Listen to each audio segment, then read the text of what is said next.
recently, we have seen an increasing trend in the gambling industry, which is the blockchain technology. An example of that recently came from lottery.com, a global online lottery operator who has just announced a project in line with that trend. And joining us today, we have CEO and co-founder, Tony DiMatteo. So thank you, Tony, for joining us today. Thank you, Lucy, appreciate it. All right, so in order to leverage blockchain-based technology, the company announced Project Nexus, which is a platform that will operate lottery, sports betting, and other forms of online gaming.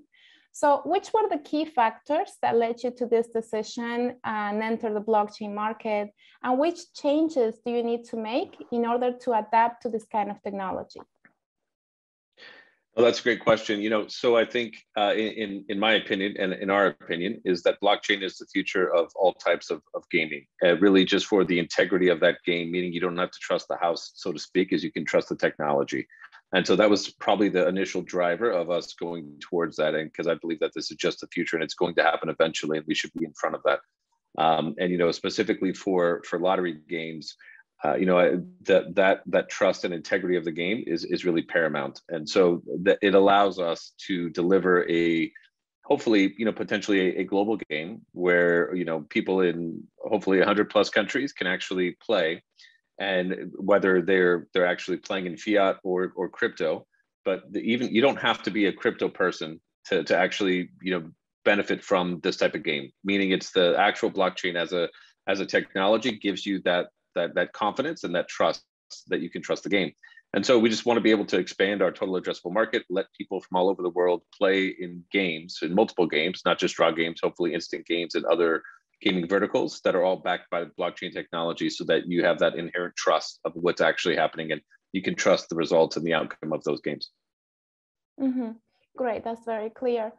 What are the company's expectations, specific goals with this project, and the specific target audiences in the US and abroad?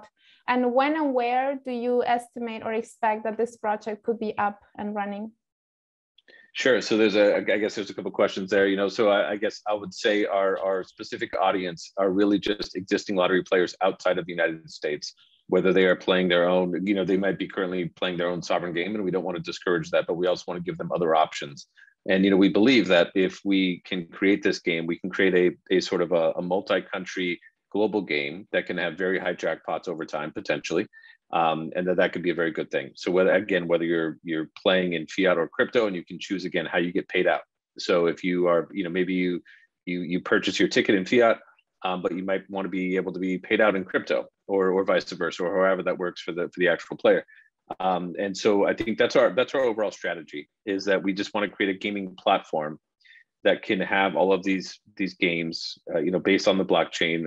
We can run our own games there, but also is that we can leverage that platform and let other operators leverage our technology to operate their own games. And just overall, that just increases the legitimacy and the overall growth of the ecosystem. And again, just furthering the idea of that eventually all of these games really do need to be blockchain based. And we believe that we could be the platform to deliver that.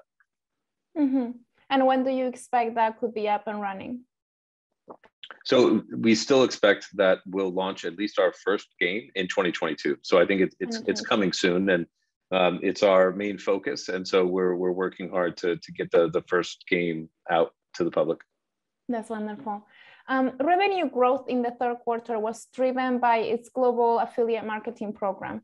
Can you further explain the global affiliate marketing program that you introduced recently in the earnings of the third quarter? Sure, absolutely. I think our global affiliate marketing program is one of the building blocks and one of the linchpins in the company going forward. Is we have operated affiliate programs in the past, and this is really just the evolution of that. And so the idea is that if you're familiar with co-op dollars or that type of marketing, is that we have had some marketing credits on our balance sheet for some time before the business combination.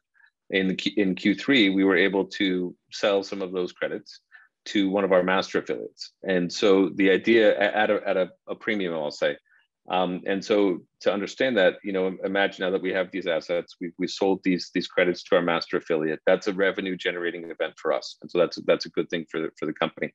Now, once those and those credits can be deployed against multiple marketing platforms with, I think, some very big names. And so then the master affiliate, who has sub affiliates under them, can then either deploy and give those in a co-op situation to those sub affiliates. Those sub affiliates then leverage their marketing and their distribution and all the things that they're doing to eventually drive actual user acquisition to the company of lottery.com. And along the way, everybody makes a bit of money there and a bit of revenue. So once those marketing credits are actually deployed, the sub affiliate is getting some revenue from those sales. So is the master affiliate, and then ultimately we are as well. And this is really just the first step for us, and we expect this to be a continuing piece of our business going forward. It's not a one-time transaction, and it's really important for us as we move forward in our overall growth strategy. Mm-hmm. Okay. On October 29th, you completed your business combination with Trident Acquisition Corporation, and you said you anticipated using the proceeds of that to accelerate growth by leveraging your customer acquisition costs, in continuing to expand the customer base. So could you share the initial results, performance and feedbacks from this listing, and which specific impacts do you expect in the coming months from this new status as a public company? Sure. We do have a very low customer acquisition cost of around $4, both domestically and internationally. And so now that we have received the funds from the business combination, is we can focus on doing that direct B2C user acquisition model.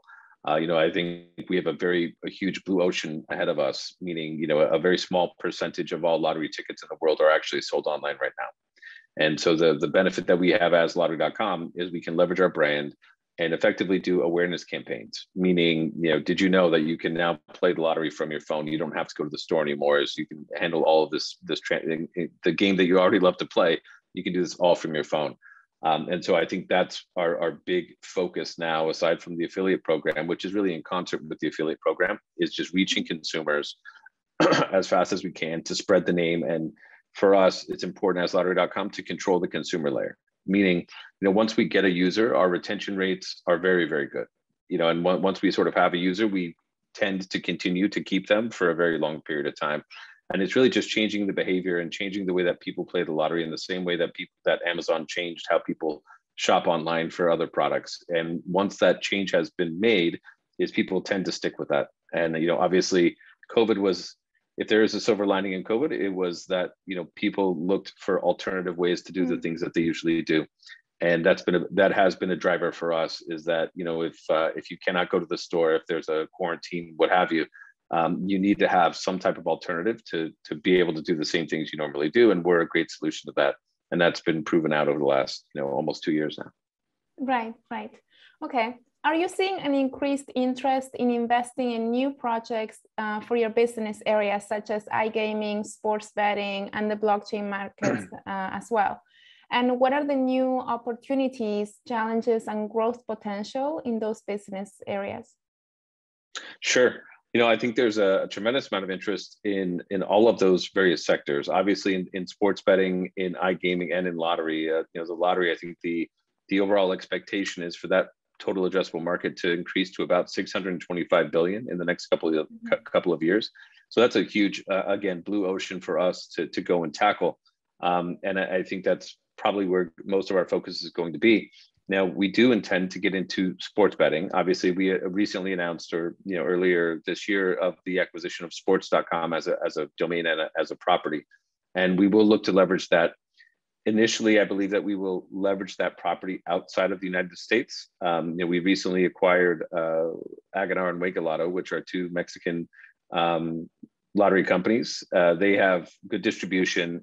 They sell national games right now, but they also have access to a sports betting license. And so you can imagine us bringing sort of, I think, very sophisticated sports betting technology to Mexico and doing very well there, but also being able to cross-sell our various products, meaning if we can sell a lottery ticket to a sports player, I think that's very easy. And then also additionally is we can sell sports betting to lottery players. that have maybe not played that game before. Right, right. Okay, and the last question we wanted to ask you, Tony, is regarding considering the enhanced access to capital. What is your approach and criteria in terms of acquisitions, synergies, and business partnerships? And are there any new products or projects that the company is currently working on that you could anticipate for us? Yeah, you know, I think synergies is really the right word when we think about M&A, is that we look for companies who are very good operators, who know their business in whatever vertical that is, whether that's in iGaming or sports betting or online casinos or poker, et cetera. Is that if they are good operators that are doing very well in revenue and EBITDA, we don't necessarily want to, you know, replace them or what they're doing, but we do want to be able to, you know, acquire them, bring them under the umbrella of our various properties like lottery.com or sports.com or whatever fits there, and then be able to cross-sell against those properties, as I mentioned earlier. That I think is the real win and where we're going with this. And, you know, I think in 2022, you'll see potentially several acquisitions around that thesis. And that's how we get to where we're going, which is again, to become a global marketplace for all types of games. You know, whether just think of an Amazon of gaming, and we've been saying that for, you know, around 2 years now, is that is the future of gaming. And we believe that we're best positioned to be that company. We have the best brands possible with lottery.com and sports.com. And I think that, you know, really the future is very bright for us. And we have a big blue ocean to go and explore. Yeah, absolutely. All right. Well, before we close, I don't know if you have any further insights that perhaps you would like to share or anything else. No, you know, I really appreciate you having me on the show. You know, I would just say that again on the affiliate global affiliate marketing program, is that this is a real core part of our business. It will continue to grow. Q3 was in a way a unique situation, is that it was sort of the big kickoff to that. But that will pay dividends for us as a company over the next, you know, several quarters as we go forward, and I think into the future. So it is important, an important part of what we're doing, and I think more details will come out around that. Sure, sure. All right. Well, thank you, Tony, so much for taking the time to share with all of us these insights. I'm sure all of Shogunet's readers and viewers appreciate it a lot. We look forward to catching up again to further hear about the progresses made. Absolutely. Anytime. Thank you, Lucy. I appreciate it. Thank you.